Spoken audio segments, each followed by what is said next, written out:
Hello, everyone. This is Julie HR, and thank you for joining me midweek on this Wednesday, April 2nd, 2025, as we go over our HR Education Edge weekly update. As always, I'm going to try to keep it under 20 minutes. Yes, this is our 15th weekly update. We've been doing this since the end of December. This is our agenda today, where we'll go over last week, look at some upcoming compliance key dates, state law updates. We're going to look at our key date calendar. We're going to just speak to some executive orders. I know we've been over this many weeks, but we won't go into that too much.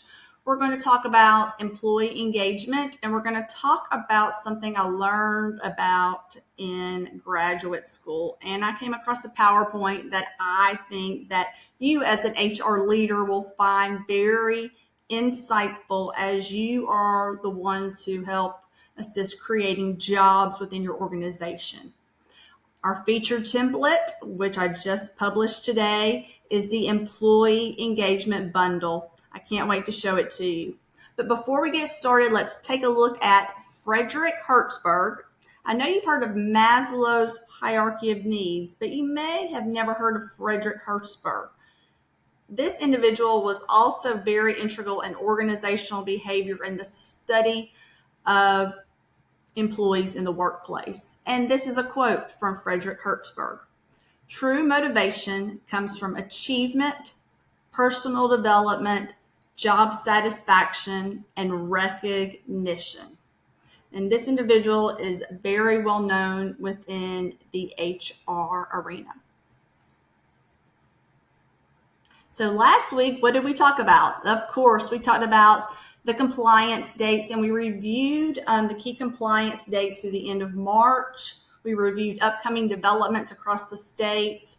Last week, we looked at the EEOC and DOJ finally came out with some guidance on March the 19th regarding illegal DEI. So we discussed that, and we also discussed DEI practices that are under scrutiny.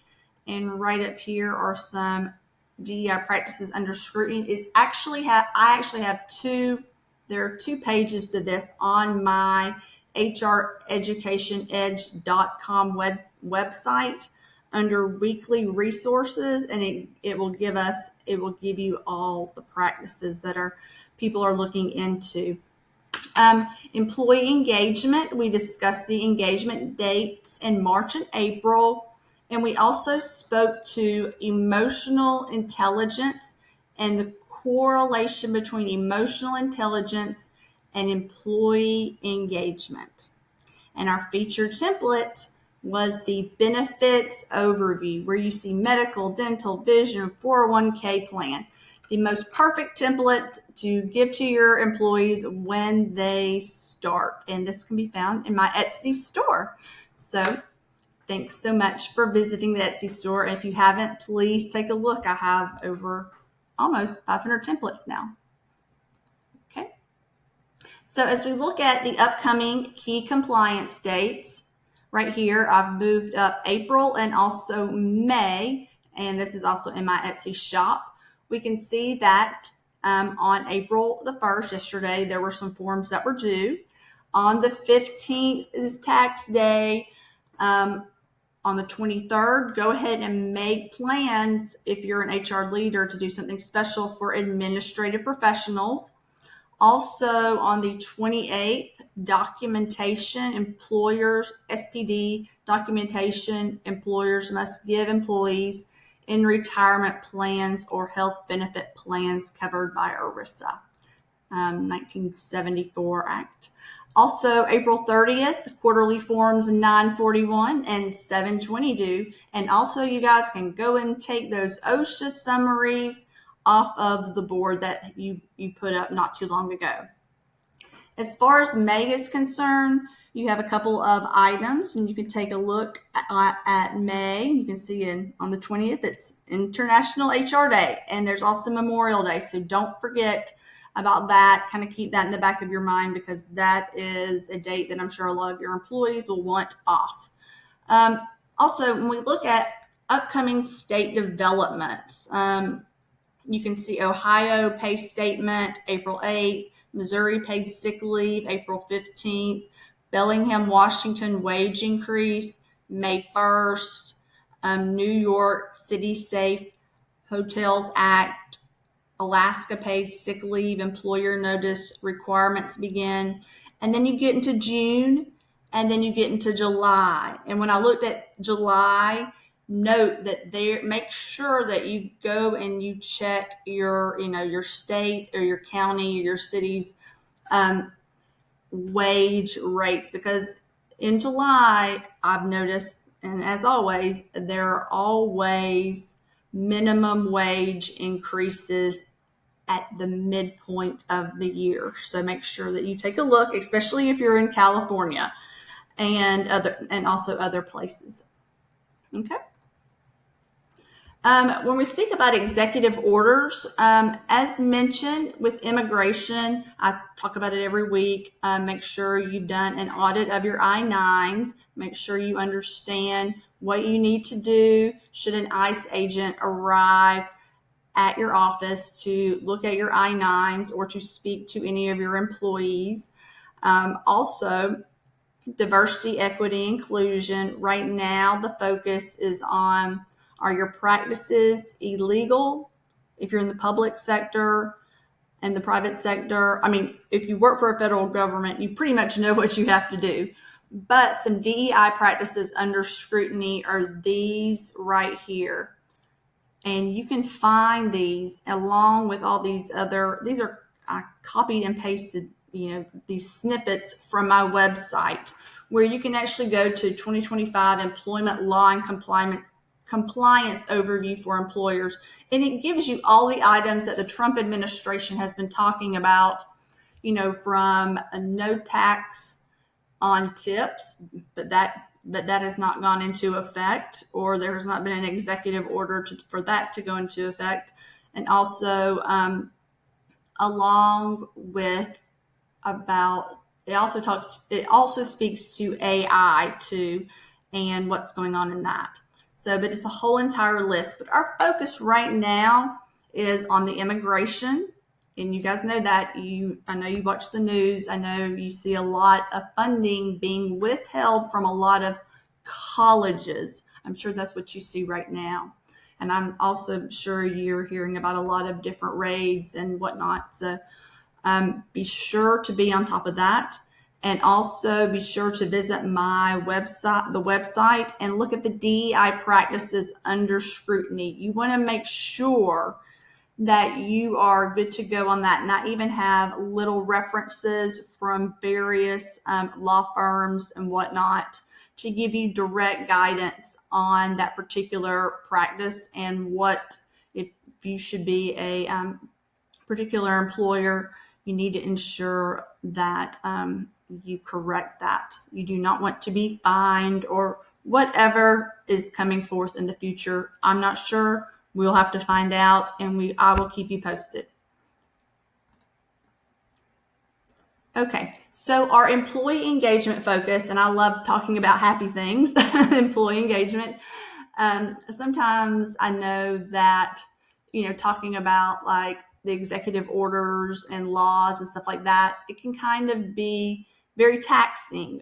But at the end of the day, as HR leaders, we have to keep that positive focus, and we've got to be there for our employees. We've got to keep them engaged.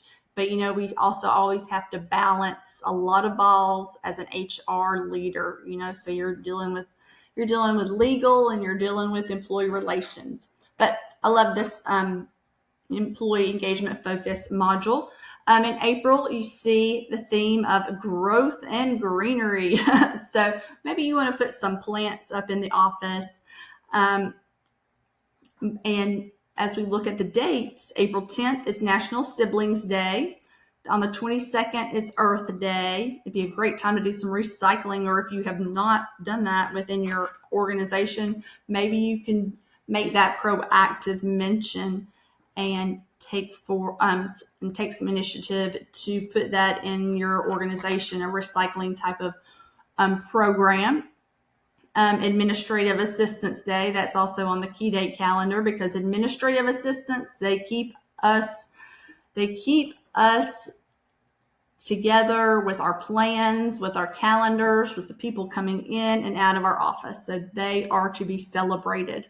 On the 25th, there's career growth and development plans. So make sure employees schedule a time with maybe his or her manager to do a manager one-on-one or whatnot. But let's make that a day that, that can be discussed between managers and employees.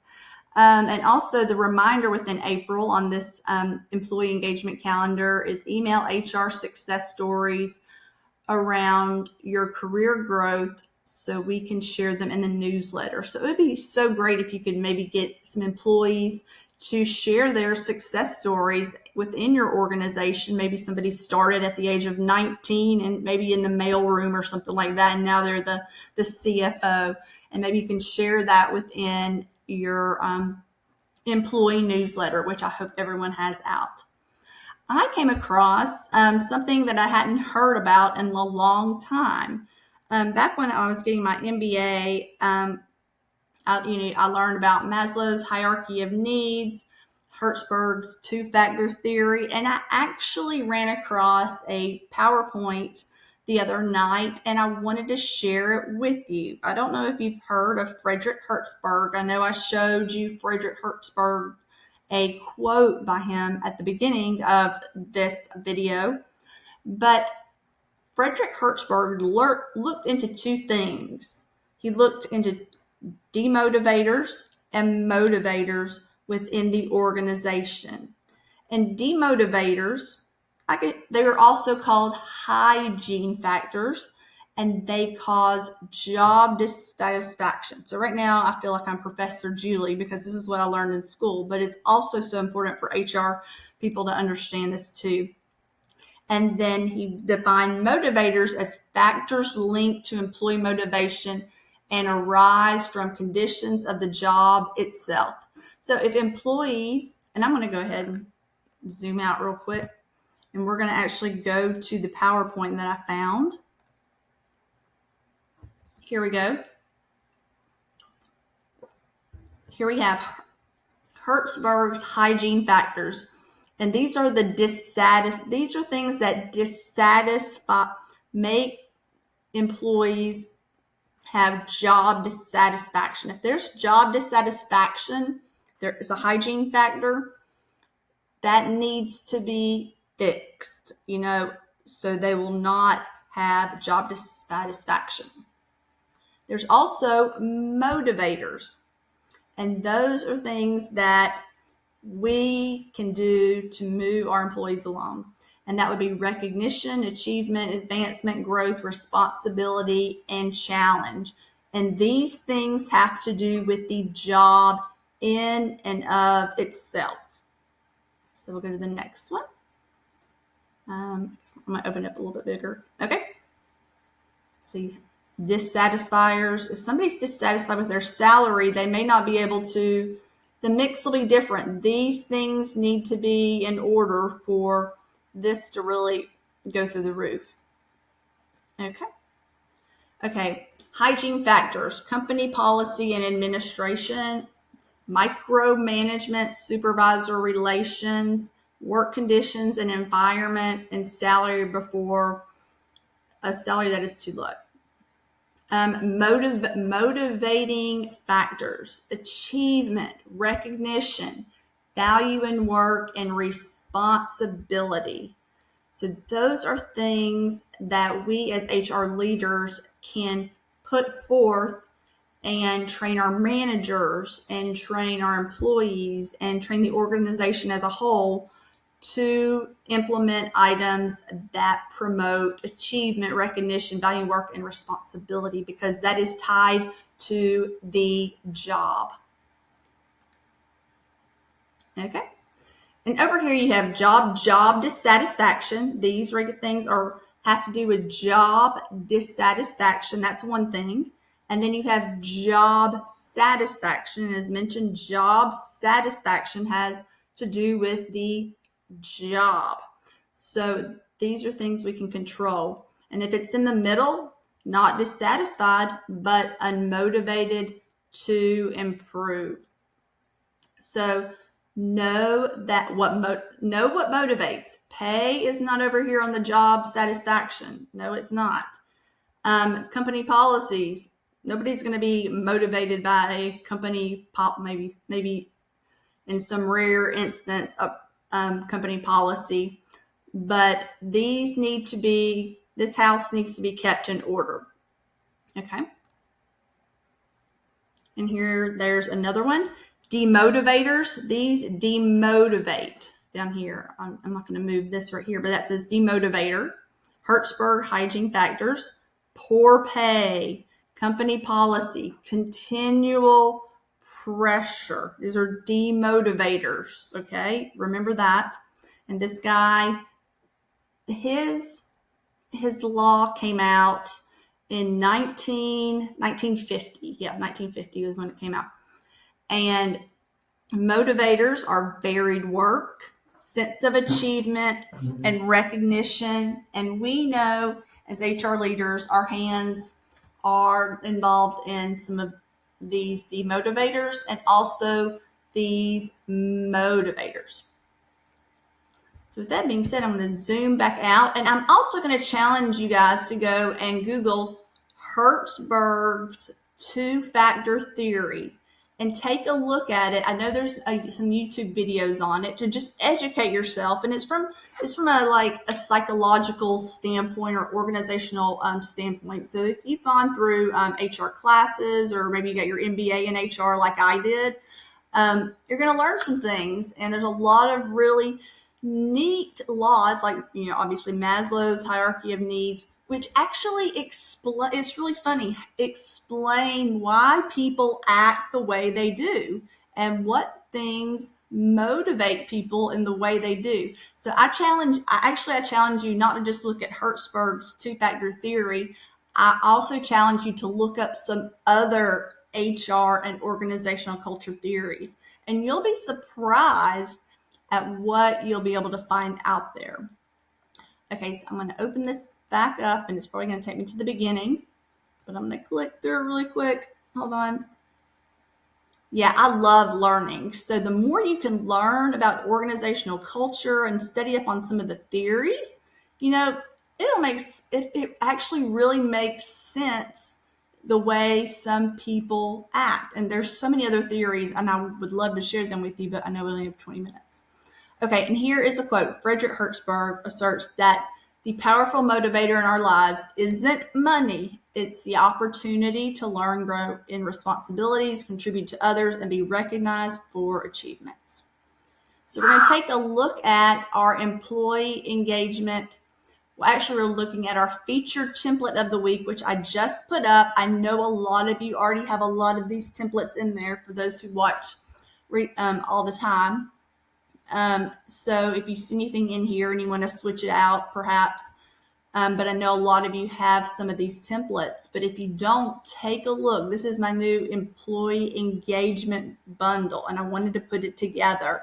And these are some of the templates that are in there. And of course, it has the employee engagement calendar, a leadership development plan, because so many things are involved in employee engagement, from meetings to teamwork, to team building, to team dynamics, to recognition, just gathering employee feedback, or even doing an employee stay interview, as we mentioned the other week. And it's immeasurable. It really gets the employee engaged, motivates them, and that's where we want to take our employees. So this is a great bundle if you have not purchased anything in my store, or you're looking for a little bit more. There's also some bingo, and there's some icebreakers in here too. So a whole lot of fun in there too. So with that being said, we're going to go on to my final slide. And I want to say thank you for joining me midweek. I know that there's a lot going on, and I thank you for all that you do within your organization and in the HR arena. I know it's a lot. You take on a lot. I'm here to help. Please don't hesitate to reach out to me on my go to my Etsy shop and send me a message, and I'll be right back with you in about 2 seconds. So I'm always here to help answer questions and be that resource should you need me. Be sure to go to my YouTube channel and turn on the bell notifications, and you'll see this weekly video along with other HR templates. So have a great rest of the week, and thank you so much.